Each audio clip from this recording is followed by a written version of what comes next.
이라고 하는 용어는 매우 매력적인 용어입니다.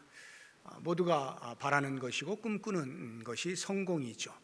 염세주의자가 아니라고 한다면 다 성공하기를 바랄 것입니다. 그래서 그 일을 위해서 각자의 있는 자리에서 부단히 노력을 하고 있죠. 우리가 생각하는 성공의 일반적인 개념이 무엇일까요? 아마도 신자든 불신자든 크게 틀리지 않게 대동소이하게 비슷할 겁니다. 출세하는 거, 그러니까 높은 자리에 오른다든가, 아니면 재물을 많이 모을 수 있다든가, 아니면 명성을 얻는다든가, 인기를 얻는다든가, 어떤 특출한 재능을 잘 발휘해서 사람들에게 인정을 받는다든가 하는 이러한 것들이 전부 우리의 성공적 개념일 것입니다. 이 부분은 여러분들이 제가 설명을 안 드려도 다 알고 계시는 것이기 때문에 굳이 반복하지 않고, 오늘은 제가 세상에서는 그렇게 성공이라고 하는 용어를 정의하고 있는데 과연 성경은 뭐라고 말하고 있는가 하는 부분에 대해서 함께 묵상하면서 좀 비교하면서 과연 우리는 어떠한 성공을 추구하며 살아야 되느냐 하는 부분을 생각을 해보려고 합니다. 한마디로 정의를 하면 성공은 하나님 편에 서 있는 것입니다. 이것이 성경이 우리에게 가르쳐주고 있는 성공의 개념이에요. 하나님 편에 서 있는 것, 하나님께 속해 있는 것. 아담의 7대 손인 에녹을 보시게 되면 에녹이 성공적인 삶을 살았다 하는 것이 죽음을 보지 않고 하늘로 승천한 것 아니고 300년 동안 하나님과 동행하는 삶을 살았다. 이것이 곧 성공입니다.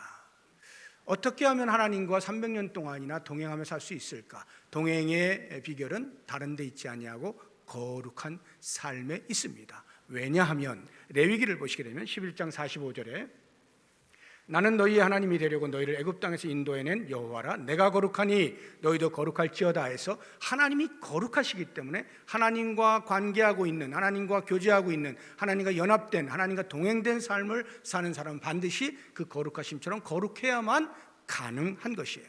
에녹이 성공적인 삶을 살았던 것은 바로 이렇게 거룩한 삶, 하나님과 동행하는 삶을 산 것이다 하는 거예요. 성경 인물 가운데 성공적인 삶을 산 많은 인물들이 있는데 제가 한 3분 정도만 소개를 해드리도록 하겠습니다. 먼저 모세를 보시게 되면 모세는 이스라엘 백성들을 애굽에서 나오게 한 위대한 성공을 한 사람이죠. 그러나 그 위대한 성공이라고 하는 출애굽 이전에 그가 그것을 성공시킬 수 있었던 것은 또 다른 그의 성공적인 삶이 있었는데 그건 바로 신을 벗는 것입니다. 우리 출애굽기 한번 보도록 하겠습니다. 3장 4절 5절인데요. 여호와께서 그가 보려고 돌이켜 오는 것을 보신지라 하나님이 떨기나무 가운데서 그를 불러 이르시되 모세야 모세야 하시매 그가 이르되 내가 여기 있나이다. 하나님이 이르시되 이리로 가까이 오지 말라. 내가 선 곳은 거룩한 땅이니 내 발에서 신을 벗으라. 신을 벗으라는 것은 죄와 결별해라. 하나님의 거룩하심처럼 너도 거룩해라. 그 이후에 비로소 하나님께서는 모세에게 애굽에서 이스라엘 백성들을 이끌어내라 이렇게 명령하시는 것을 볼 수가 있어요. 모세의 뒤를 이어서 가나안 땅으로 들어가게 되어진 여호수아도 마찬가지입니다. 그에게도 역시 하나님께서는 거룩을 요청하시는 것을 볼 수가 있는데요. 여호수아의 성공적인 삶이라고 하면 가나안 땅을 정복한 것이라고 볼 수가 있잖아요. 그 첫 번째 작품이 여리고성 함락 아닙니까? 근데 그 여리고성을 함락하기 전에 하나님께서는 군대 장관으로 여호수아를 만나 주시면서 이렇게 말씀하십니다. 여호수아서 5장 15절인데요. 같이 한번 보겠습니다. 여호와의 군대 대장이 여호수아에게 이르되 내 발에서 신을 벗으라. 내가 선 곳은 거룩하니라 하니 여호수아가 그대로 행하니라. 신을 벗으라. 거룩한 곳이다. 하나님의 거룩하심처럼 이제 하나님의 사역을 감당할 네가 거룩해야 된다 하고는 그 순종하는 여호수아에게 가나안 땅을 정복할 수 있는 능력을 주시는 것을 볼 수가 있어요. 근데 여호수아가 그 여리고성을 함락한 이후에 조그마한 그 다음 성인 아이성 함락을 하는 데 있어서 실패하지 않습니까? 실패의 이유는 간단합니다. 한 사람이 범죄하였기 때문이에요. 여리고성에 들어가게 되어지면 모든 사람들과 가축들과 물건들을 전부 불태워서 없애도록 진멸하도록 하나님께 올려드려라 이렇게 명령하셨는데 그 중에 한 사람 아간이라고 하는 사람이 눈에 보이는 대로 좋은 것을 슬쩍 합니다. 그래서 외투 한 벌, 은 200세겔, 금 50세겔에 해당되는 금 한 덩이, 이것을 자기의 장막 밑에 숨겨둔 거예요. 하나님께서 그것을 아시고 책망을 하십니다. 그리고는 그 아이성을 다시 점령할 수 있었던 데에는 바로 이와 같은 비결이 있었는데요. 여호수아서 7장 13절 보겠습니다. 너는 일어나서 백성을 거룩하게 하여 이르기를 너희는 내 일을 위하여 스스로 거룩하게 하라. 이스라엘 하나님 여호와의 말씀에 이스라엘에 너희 가운데 온전히 바친 물건이 있나니 너희가 그 온전히 바친 물건을 너희 가운데서 제하기까지는 훔쳐놓은 그것을 다시 꺼집어내고 그 아간을 징벌한 후에야 비로소 그와 같은 거룩이 있을 때 비로소 아이성을 점령하면 승리할 수 있을 것이다. 이렇게 말씀을 하고 있는 것이에요. 거룩이 비결인 거죠. 세 번째 인물인 다윗을 보게 되면 다윗 이스라엘의 성군이죠. 지금까지도 많은 사람들에 의하여 회자되고 있는 성군 다윗이 성공적인 삶을 살 수 있었던 것은 그가 골리앗이라고 하는 거대한 장군 앞에서 물맷돌 하나로 주눅들지 아니하고 하나님의 이름으로 나아가서 물리친 용맹함, 또는 솔로몬 왕과 함께 이스라엘 왕정 역사 전체를 통틀어서 가장 넓은 영토를 확장한 것, 이런 것들이 그의 성공적인 삶이 아니고요. 오히려 그와는 정반대로, 오히려 이상할 정도로 그가 밧세바를 범하고 밧세바의 남편인 우리아를 죽이는 일에 교사를 하고 하는 이런 중대한 범죄를 하였을 때 그 범죄를 나단 선지자로부터 듣게 되는 순간에 엎드려 회개하는 그 회개의 모습이 곧 다윗으로 하여금 성공적인 삶을 살게 하였다는 것을 우리는 알 필요가 있습니다. 우리 시편 51편 한번 보겠습니다. 9절 이하인데요. 주의 얼굴을 내 죄에서 돌이키시고 내 모든 죄악을 지워주소서. 하나님이여 내 속에 정한 마음을 창조하시고 내 안에 정직한 영을 새롭게 하소서. 나를 주 앞에서 쫓아내지 마시며 주의 성령을 내게서 거두지 마소서. 주의 구원의 즐거움을 내게 회복시켜 주시고 자원하는 심령을 주사 나를 붙드소서. 이와 같은 철저한 통회, 이것이 다윗으로 하여금 성공적인 삶을 살게 한 거예요. 거룩한 삶이다 하는 것이죠. 오늘 본문의 말씀, 사도 요한이 신앙 공동체의 성도들에게 간절한 마음을 담아 교훈하는 것이 곧 이것입니다. 비록 그가 자 성도들이여 내가 지금부터 성도의 성공적인 삶이 무엇인지 강의할 테니 잘 들으시오 라고 말하면서 한 것은 아닐지라도 그 내용이 제가 지금 말씀드리고 있는 성도의 성공적인 삶, 거룩에 대한 이야기를 하고 있다는 것을 알 수가 있어요. 1절을 보십시오. 나의 자녀들아 내가 이것을 너희에게 쓰면 너희로 죄를 범하지 않게 하려 함이라. 죄를 범하지 않는 것, 거룩한 삶이죠. 이와 같은 요한의 가르침은요, 사실 하나님의 간절한 소망이에요. 하나님의 성도들을 향한 마음이에요. 하나님께서 당신과 원수되었던 우리 인간들을 다시금 불러서 당신 편에 서게 하신 유일한 최후의 한수, 그것이 바로 예수 그리스도의 십자가에서의 대속이잖아요. 그 십자가의 대속을 통하여 우리를 당신 편에 설 수 있게 만들어 주셨어요. 그런데 이 십자가의 대속을 사도 요한이 뭐라고 표현했냐면 2절 보시면 그는 우리 죄를 위한 화목제물이니 이렇게 표현했어요. 제가 생각할 때에는 대속이라고 하는 말은 죄를 대신 속해 주신다라고 하는 뜻이니까 예수 그리스도께서 십자가에 죽으셨다는 것은 화목제물이라는 용어보다는 속죄제물이라는 용어가 더 타당해 보입니다. 속죄제물, 우리의 죄를 속하여 스스로 돌아가신 분, 이렇게 속죄제물이라고 표현하는 것이 맞을 것 같은데 왜 화목제물이라고 표현을 했을까 생각을 해보면요, 속죄제물이라고 하는 것은요 더 이상 우리에게 죄를 묻지 않겠다는 거예요.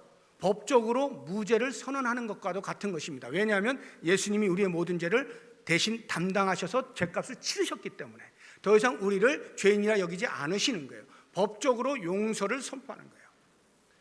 그런데 우리 하나님께서는 우리와 당신과의 관계를 그러한 법적으로 이제 죄 없는 자로 취급해 주는 그것으로 만족하시는 분이 아닌 거예요. 그 의롭게 여기심에 한 걸음 더 나아가서 당신과의 아름다운 교제, 관계 회복, 이전으로 돌아가는 그것을 목적하는 거예요. 바로 화목이죠. 하나님과 화목하게 되어지는 것. 예수 그리스도의 십자가의 죽으심이란 바로 이 하나님과의 화목까지가 목적인 거예요. 그래서 속죄 제물로 그치지 아니하고 화목 제물이라 명하게 된 것입니다.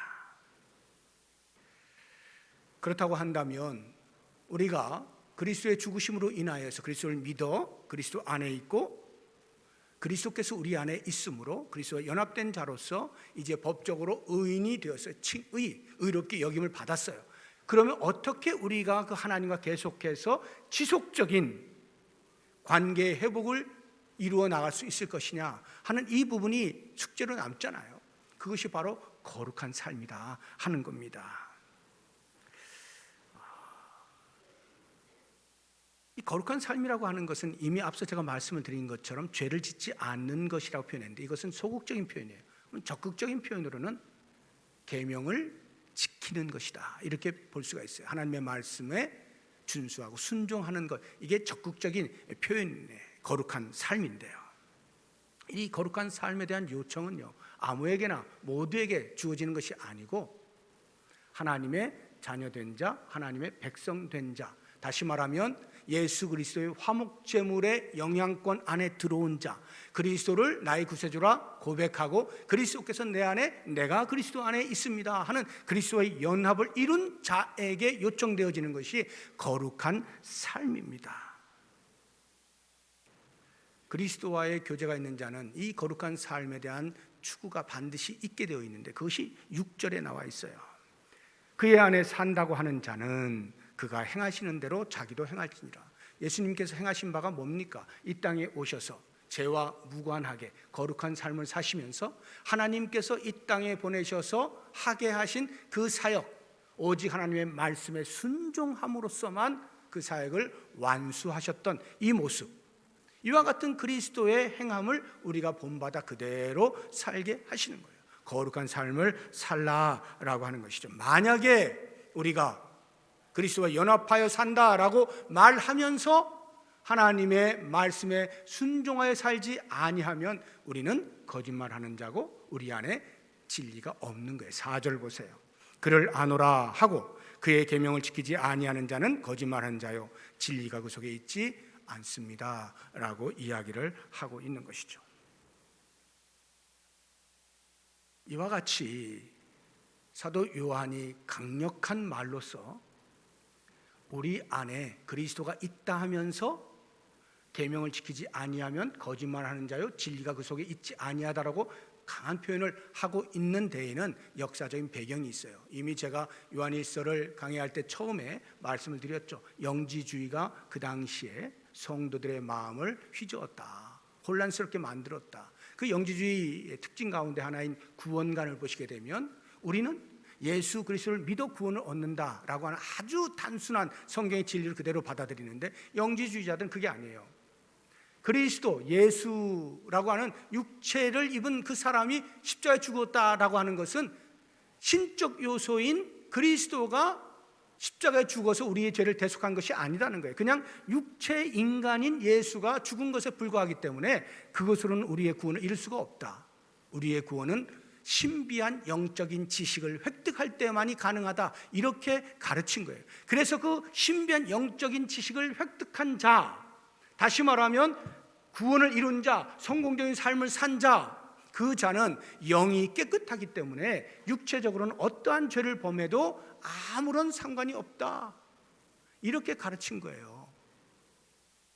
그러다 보니까 그와 같은 영지주의 구원관의 영향을 입은 성도들 가운데에는 일부 그들의 삶이 타락하는 거죠. 어차피 육체는 악하니까 아무렇게나 살아도 내가 내 영이 구원을 얻는 데는 지장이 없다라고 해서 거룩한 삶과 무관하게 사는 그러한 사람들이 있었기 때문에 사도 요한이 강력하게 이야기하는 거예요. 정말로 우리가 그리스도와 연합된 삶을 살고 있다고 한다면 그렇게 살 수 없는 것이다. 죄를 범하면서 살 수 없는 것이다. 계명을 어기면서 살 수 없는 것이다. 강력하게 이야기를 하고 있는 것입니다. 그래서 오늘 제가 여러분들에게 성경이 말하고 있는 구원관, 기독교의 구원관이 무엇인지 다시 한번 정확하게 말씀을 드리려고 해요. 구원의 서정이라고 하는 조직신학 안에 9가지 단계가 있는데 그거 다 잊어버리셔도 3가지는 잊지 말라 제가 몇 번 말씀을 드렸는데, 칭의, 성화, 영화, 이 3가지는 잊지 말라. 구원의 다른 모습들이에요. 똑같은 구원인데 구원의 다른 성격들인데, 칭의라고 하는 것은 예수 그리스도의 십자가의 죽으심으로 우리가 구원을 얻게 되어진 이룬 구원, 과거 표현이죠. 이룬 구원이에요. 그런데 이 구원은 그 구원으로 끝이 아니라 이제 구원의 시작을 알리는 거예요. 칭의는. 성화라고 하는 것은 현재적 의미로서 이루어가는 구원입니다. 구원의 과정을 이야기해요. 그리고 마지막 영화라고 하는 것은 구원의 완성에 이룰 구원, 앞으로 이루게 되어질, 그리스도께 다시 오시는 마지막 날에 우리의 구원이 완성되어질 것이다 라고 하는 미래적 표현입니다. 이렇게 구원은 칭의와 성화와 영화라고 하는 성격을 가지고 있는데, 지금 사도 요한이 강조하고 있는 바는 바로 이 성화적 구원, 이루어가는 구원을 의미하는 것입니다. 올라오면서 게시판을 보시게 되면 청년부가 동계 수련회를 2월 17일인가부터 하게 되는데, 그 제목을 한번 보세요. 거기 보면 구원 한글로 써 있고 그 뒤에 영어로 to be continued 이렇게 되어 있어요. to be continued. 뭐가 계속된다는 말이죠? 구원이, 우리가 이미 받은 구원, 칭의적 사건이 그것으로 끝이 아니라 성화, 계속해서 거룩하게 변화되어져 가는 구원을 이루어가는 과정이 있습니다 라고 하는 것을 아마 주제로 하지 않을까 하는 생각이 드는데요. 사도 요한이 이야기하고 있는 바가 바로 이거예요. 거룩한 삶, 우리의 구원을 이루어가는 과정 속에서 거룩한 삶에 대한 추구가 있어야 된다 하는 이야기입니다. 그렇다고 하면 이제 이 사도 요한이 이야기할 때 말씀 준수에 만약 실패하면 그럼 나는 그리스도인인가 아닌가?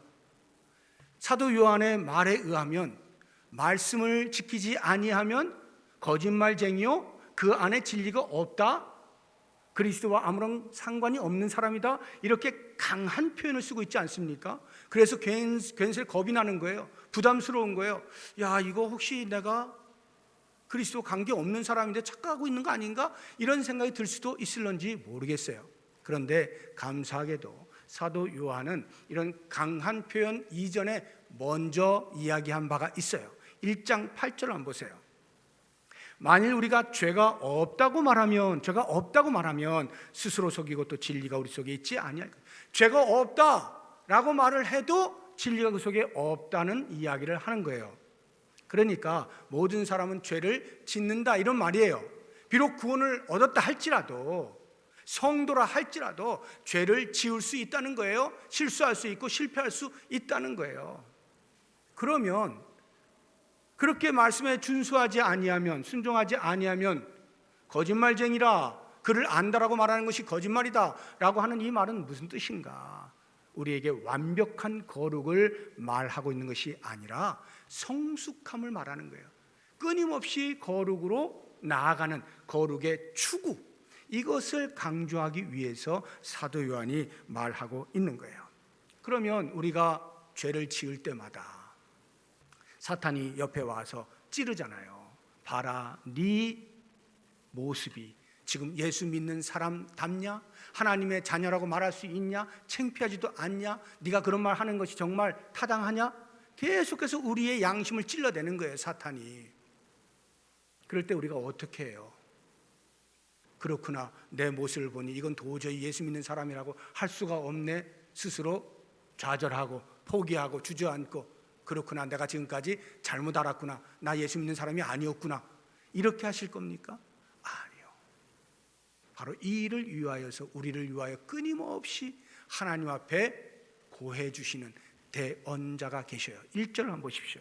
나의 자녀들아, 내가 이것을 너희에게 쓰면 너희로 죄를 범하지 않게 하려 함이라. 만일 누가 죄를 범하여도 아버지 앞에서 우리에게 대언자가 있으니 곧 의로우신 예수 그리스도시라. 우리에게 죄를 지어도 대언해 주시는 분이 계시니, 이것은 죄를 막 지어도 된다 이런 말이 아니고요.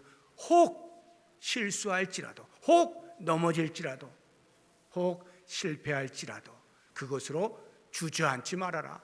대언해 주는 분이 계시다 하는 거예요. 로마서 8장을 보시게 되면 더 자세히 나옵니다. 33절 이하인데요. 누가 능히 하나님께서 택하신 자들을 고발하리요? 의롭다 하신 이는 하나님이시니 누가 정죄하리요? 죽으실 뿐 아니라 다시 살아나신 이는 그리스도 예수시니 그는 하나님 우편에 계신 자요 우리를 위하여 간구하시는 자시니라. 계속해서 우리가 거룩을 추구하며 거룩의 삶을 살아가는 데 있어서 순간순간 범죄한다 할지라도 그리스도께서 우리를 위하여 계속 하나님 앞에 하나님 저를 봐서 이렇게 우리를 보호해 주신다는 거예요. 이러한 대언자가 있기 때문에 우리는 낙심하지 아니하고 실망하지 아니하고 설령 우리의 삶 가운데 때때로 범죄하는 일이 있다 할지라도 말씀에 순종하지 못한 일이 있다 할지라도 그것으로 주저앉지 않냐 다시 일어서서 하나님 제가 거룩을 추구하며 삽니다. 끊임없이 거룩을 향하여 나아가는 삶이 필요한 것입니다. 이제 말씀을 정리를 해볼 텐데 성도의 성공적인 삶이란 거룩한 삶이라고 말씀을 드렸어요. 거룩한 삶이 성공적인 삶이다. 이렇게 오해하시면 안 됩니다. 거룩한 삶이 우리의 성공을 위한 열쇠다. 이렇게 생각하시면 안 돼요. 우리의 성공을 위한 열쇠로서 거룩한 삶을 하나님이 요청하신다? 아닙니다. 이미 그렇게 생각하는 순간 우리의 성공을 위해라고 하는 이 성공은 세상에서 정의 내린 세상이 말하는 개념의 성공이에요. 그러한 성공을 위해서 우리가 그래도 하나님 앞에 좀 낯이 있어야지, 좀 거룩하게 살아야 하나님이 재물도 주시고 하나님이 높은 자리도 주시고 이렇게 생각하기 쉽다 이 말이에요. 그거 아닙니다. 우리의 거룩한 삶 자체가 성공이에요. 우리의 거룩한 삶 자체가 성공적인 삶이에요. 그래서요, 개인적인 것뿐만 아니라 우리 교회 공동체를 보아도 교회 안에도 이와 같은 잘못된 성공의 개념이 얼마나 깊이 들어와 있는지 모릅니다. 그래서 이 땅에 있는 교회들 가운데 성공병에 걸린 교회들이 많이 있어요. 여기에 성공병이라고 하는 것은 제가 앞서 말씀드린 세상이 개념을 주고 있는 그러한 성공들, 겉으로 볼 때 손에 잡을 수 있는 것들, 뭔가 근사해 보이는 것들, 사람들이 인정할 만한 것들, 이러한 것들을 성공이라 생각하고 교회 공동체가 그러한 성공병에 걸려 있는 경우가 많이 있다 이 말이에요. 그래서 어떻게 해서든지 큰 건물, 큰 거, 어떻게 해서든지 많은 프로그램들, 어떻게 해서든지 여러 가지 사역들, 그래서 좀 사람들이 볼 때 와, 저 교회는 엄청나, 이런 일도 하고 저런 일도 하고, 이러한 가시적인 것들을 성공이라고 착각을 하는 교회가 얼마나 많이 있는지 모른단 말이에요. 진정으로 교회가 성공하는 교회다라고 하면 다른 데 있지 않아요. 거룩한 삶을 사는 거예요. 교회가 거룩해지는 거예요. 이 거룩, 여러분 지금 들으시면서도 그 거룩이 뭐지? 손에 잡히는 게 없어요. 어떻게 해야 되는 거지? 매력이 없어요. 우리가 거룩하게 살 때 사람들이 인정을 해주고 와 박수를 쳐주고 정말 훌륭한 분이야, 대단한 분이야, 이렇게 하는 게 없어요. 성공이라고 할 만한 결과가 없어요. 그래서 우리는 대수롭지 않게 여기기가 쉽습니다. 눈에 띄지 않거든요. 사람들이 알아주지 않거든요. 성공이라고 내밀 만한 것이 아무런 것이 없어요. 그래서 우리는 거룩의 삶에 대하여서 추구함이 너무 약해요. 그러다 보니까 교회가 이것하고 저것하고 뭐 많은 것들을 내서 복잡하고 이렇게 하면 마치 성공하는 것처럼 착각하지만 정작 그 안에 성도와 성도가 서로 아름다운 교제를 나누지 못하고 판단하고 비방하고 험담하고 질투하고 다투고 이런 일들은 그저 뭐 다 있는 거니까 대충 놔두고 말이죠. 세속적인 그런 물결이 들어올 때에도 뭐 어차피 그런 거니까 하고 대충 놔두고 그저 가시적으로 뭔가 복작복작거리면은 괜찮은 줄로 착각하면서 사는 우리의 모습이 아니냐 하는 거예요. 정말 우리는 거룩을 추구하고 있습니까? 구원받은 자로서 구원을 이루어가는 그 거룩의 삶에 대한 간절함이 있습니까? 하나님이 거룩하신 것처럼 나도 거룩해야 되겠다라고 하는 간절함이 있습니까? 이 거룩한 삶이 우리 성도의 성공적인 삶이에요. 비록 매력 없는 거룩이라 할지라도, 사람들은 인정해 주지 않는 거룩의 삶이라 할지라도, 하나님의 시선으로 볼 때는 그보다 더 큰 성공이 없어요. 왜? 이 세상이요, 이미 죄로 만연해 있을 뿐만 아니라 이렇게 거짓된 성공의 개념이 가득 차 있는 세상 가운데에서 하나님께서 말씀하시고 성경이 이야기하고 있는 그 거룩의 성공을 위하여서 끊임없이 노력하며 살아가는 사람에게 하나님이 뭐라 하실까요? 어떻게 평가하실까요? 마지막 날 잘했다, 착하고 충성된 종아, 이렇게 칭찬하지 않겠어요? 하나님의 시선에서는 거룩하게 사는 사람이야말로 가장 칭송을 받을 만한, 보상을 주고도 남을 만한 그러한 사람으로 여김받지 않겠느냐는 말이에요. 그렇다고 하면 우리는 이 땅에 사는 동안에 잠시 사람들에 의해서 성공한 사람이야 라는 말을 들을 그 잠시 잠깐에 현혹되지 아니하고 영원히 주와 함께 살게 되어질 저 천국의 삶 가운데 하나님이 인정하시는 거룩한 삶으로의 성공적인 삶, 그것을 이 땅에서 잘 훈련하고 연습하고 실천해서 영원토록 인정받으며 사는, 이것이야말로 진정한 성공이 아니냐 하는 것을 꼭 생각하시면서, 비록 사람들은 알아주지 아니하여도 우리 하나님의 눈에 볼 때 너는 참 성공적인 삶을 살았다라고 하는 칭찬을 꼭 받을 수 있는 우리 모두의 삶이 될 수 있기를 주의 이름으로 축복합니다. 기도하겠습니다.